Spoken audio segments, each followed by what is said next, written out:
Assalomu alaykum. Bugungi navbatdagi mavzumiz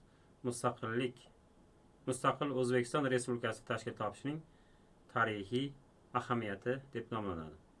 Unda O'zbekistonning o'ziga xos istiqlol va taraqqiyot yo'li mavzusi.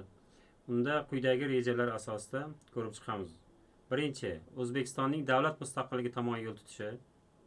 Ikkinchi, O'zbekiston davlat mustaqilligining e'lon qilinishi va umumxalq tomonidan ma'qullanishi. Uchinchi, mustaqil O'zbekiston davlatining yuzaga kelishi va mustahkamlanishida O'zbekiston Respublikasi birinchi prezidenti Islom Karimovning o'rni va roli deb nomlangan rejalar asosida ko'rib chiqamiz. O'zbekiston davlat mustaqilligi tomon yo'l tutishi deganimizda eng avvalambor tarix shuni ko'rsatadiki, zo'ravonlik va adolatsizlikka asoslangan davlat tizimlari uzoq yashamaydi. Bu holat Sovet ittifoqiga ham taalluqli bo'lib, 1980-yillarning oxiriga kelib, mazkur tizim chuqur inqirozga yuz tutdi.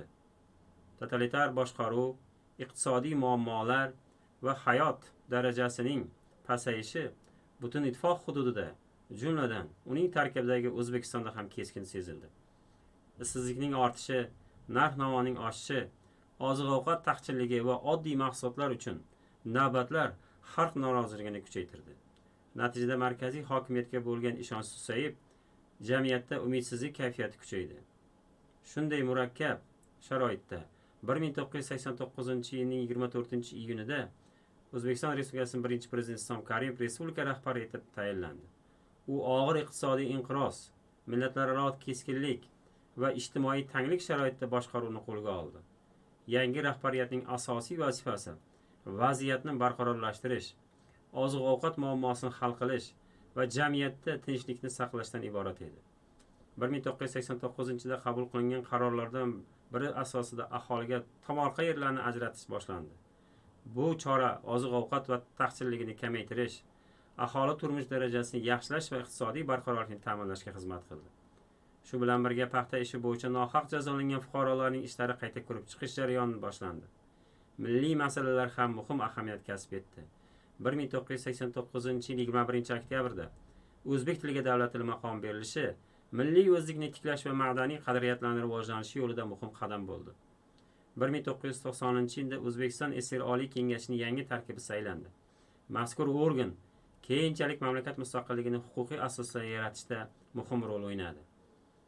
Mustaqillik sari harakatning muhim bosqichlaridan biri 1990-yil 24-martda prezidentlik lavozimi joriy etilishi bo'ldi.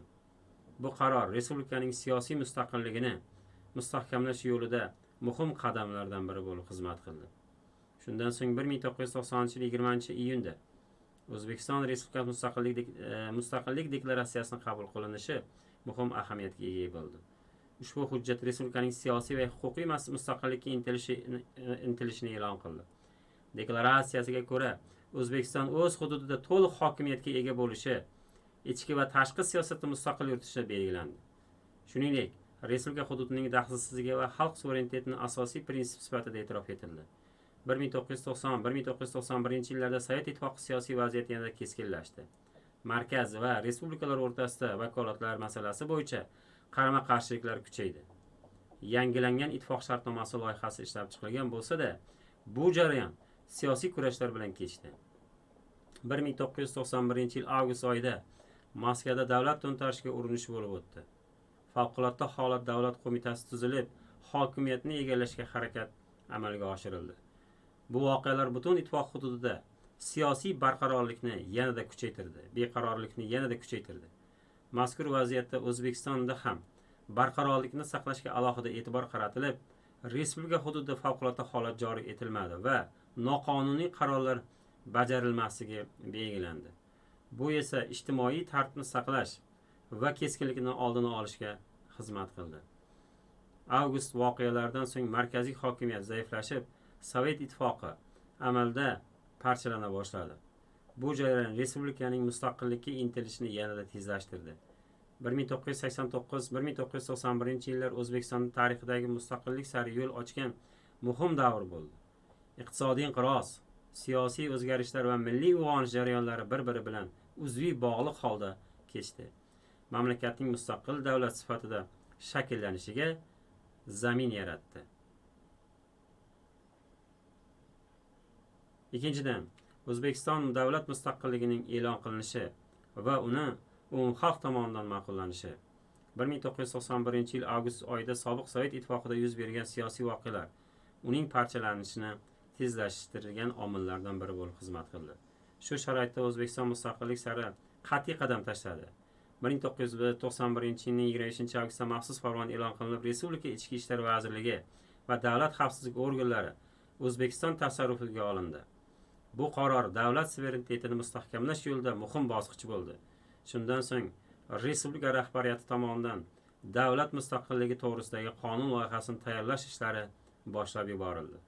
1991-yil 26-avgustda bu borada rasmiy topshiriq berildi va 31-avgust kuni Oliy Kengash navbatdan tashqari 8-sessiyasi chaqirilib, unda 91-yil 31-avgust kuni O'zbekiston Respublikasi Oliy Kengashining tarixiy sessiyasi bo'lib o'tdi. Ushbu sessiyada mamlakatning davlat mustaqilligi e'lon qilindi va O'zbekiston Respublikasi davlat mustaqilligi to'g'risidagi hujjat qabul qilindi. Ushbu hujjatga ko'ra O'zbekiston to'la davlat hokimiyatiga ega, xalqaro munosabatlarda mustaqil, teng huquqli davlat sifatida e'tirof etildi. 1991-yil 30-sentyabrda davlat mustaqilligi asosi to'g'risidagi qonunga konstitutsiyaviy maqom berildi. Bu esa mustaqillikning huquqiy jihatdan yanada mustahkamladi. Shu bilan birga respublika qonunlari ustuvorligi belgilandi. Mustaqillikning xalq tomonidan qo'llab-quvvatlash maqsadida 1991-yil 29-dekabr kuni umumxalq referendumi o'tkazildi. Unda aholining mutlaq ko'pchiligi 98% dan ortig'i O'zbekiston mustaqilligini ma'qullab ovoz berdilar. Bu natija mustaqillik g'oyasining xalq tomonidan to'liq qo'llab-quvvatlanganligini ko'rsatadi. Mustaqillikning qo'lga kiritilishi o'zbek xalqining asriy orzularini ro'yobga chiqishi bo'ldi. Endilikda mamlakat o'z taraqqiyot yo'lini mustaqil belgilash imkoniyatiga ega bo'ldi. Eng muhimi, bu jarayon tinch va bosqichma-bosqich amalga oshirildi. Mustaqillikdan keyin davlat boshqaruvini demokratik asosda shakllantirish muhim vazifa bo'lib xizmat qildi. Shu maqsadda prezidentlik instituti rivojlantirildi. 91-yil noyabr oyida prezident saylovi to'g'risidagi qonun qabul qilinib, saylov o'tkazish tartibi belgilandi. Hamda 1991-29-dekabr kuni O'zbekiston tarixida ilk bor muqobillik asosida prezident saylovi bo'lib o'tdi. Saylovda aholining katta qismi ishtirok etdi. Natijada Islom Karimov mamlakat prezidenti etib saylandi. Mazkur davrda ayrim hududlarda ijtimoiy keskinlik ham kuzatildi.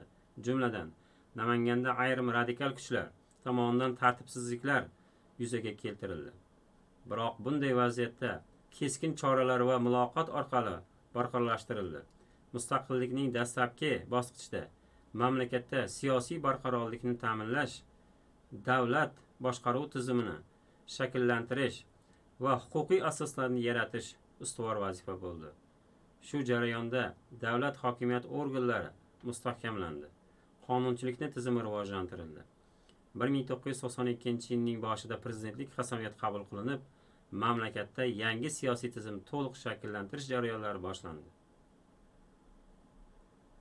Mustaqil O'zbekiston davlatining yuzaga kelishi va mustahkamlanishida O'zbekiston Respublikasining birinchi prezidenti Islom Karimovning o'rni beqiyos bo'ldi. O'zbekistonda mustaqillikka erishgandan keyingi yillarda qo'lga kiritilgan yutuqlar mamlakatning birinchi prezidenti albatta Islom Karimov nomi bilan va faoliyati bilan uzviy bog'liqdir. U mustaqil davlat barpo etish, siyosiy va iqtisodiy tizimni shakllantirish jarayonida muhim rol o'ynadi. Karimov mustaqillikni mustahkamlash uchun avvalo iqtisodiy mustaqillikka erishish zarurligini ta'kidladi. Shu asosda u mamlakatni rivojlantirishning o'ziga xos yo'li, o'zbek modelini ishlab chiqdi. Ushbu model bosqichma-bosqich islohotlar, davlatning yetakchi roli, qonun ustuvorligi, kuchli ijtimoiy siyosat va bozor iqtisodiyoti o'tishni o'z ichiga olgan edi. Bu yondashuv mamlakatda barqaror taraqqiyot uchun mustahkam asos yaratdi. Mustaqillikning dastlabki yillarida davlat boshqaruv tizimining shakllantirish, iqtisodiy inqirozni yengish va jamiyatni barqarorlikni ta'minlash asosiy vazifaga aylandi. Shu jarayonda konstitutsiya ishlab chiqish va qabul qilish muhim bosqichlardan biri bo'ldi. Bu hujjat demokratik huquqiy davlat barpo etishning asosiy poydevorini yaratdi. Islom Abdug'aniyevich xalqaro maydonda ham faol siyosat olib borib, O'zbekiston Respublikasini mustaqil davlat sifatida dunyoga tanitdi. Tinchlik va barqarorlikni saqlash, boshqa davlatlar bilan teng huquqli hamkorlikni rivojlantirishga katta hissa qo'shdi. Mazkur siyosiy arbob 1938-yil 30-yanvarda Samarqand shahrida tavallud topdi.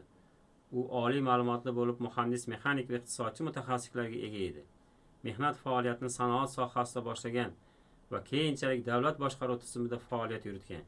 1960-80-yillarda turli mas'ul lavozimlarda ishlagan holda u katta tajriba orttirgan.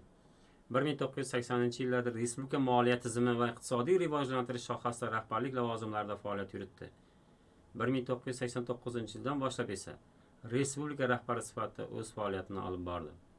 90-yil prezidentlik lavozimi joriy etilgach, Islom Karimov O'zbekiston prezidenti etib saylandi. 1991-yil 31-avgust esa mamlakat mustaqilligini e'lon qildi. Shu tariqa u mustaqil davlatning birinchi rahbari sifatida tarixda muhim o'rin egalladi. Mustaqillikdan keyingi yillarda davlat boshqaruv tizimi takomillashtirildi. Iqtisodiy islohotlar amalga oshirildi va jamiyatda barqarorlik ta'minlandi.